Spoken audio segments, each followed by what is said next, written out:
Bu, Apa, Pak? iki kowe gawe status kok.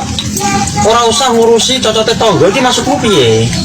Lah aku gak seneng karo tanggane dhewe sing siji kuwi, Rek, Pak. Lah ngopo ora seneng? Lah wong senengane maido, senengane ngrasani. Lah nek ora seneng karo tangga sing siji kuwi ya aja mbok gawe status.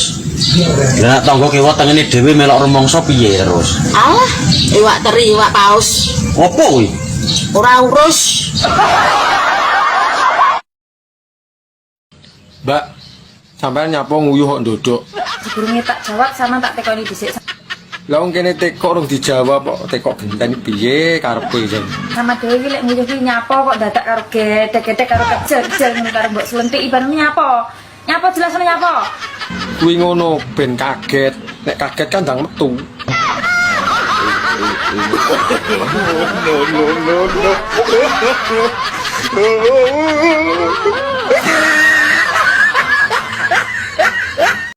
Ora lho, aku ki pacaran bolak-balik putus terus kapan lah golek jodoh. Alah, lanangan-lanangan gapuk ya kowe kuwi. Gapuk ki apa kayu dipangan rayap kok. Mencintai kuwi tak harus memiliki. Lah nyapa mencintai nek ra iso memiliki? Lah wong mencintai kuwi lho tujuane pengen duweni.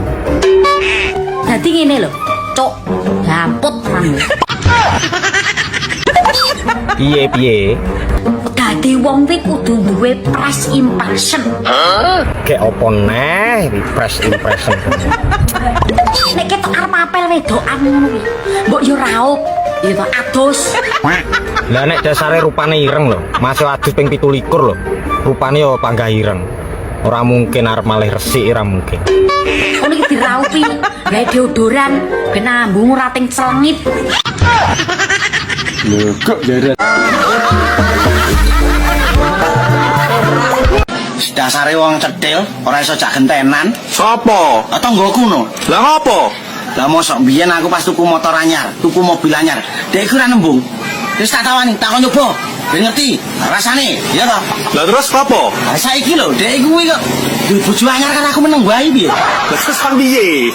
Biyen kuwi to, aku tuku motor anyar, tuku mobil anyar, dhek ora nembung.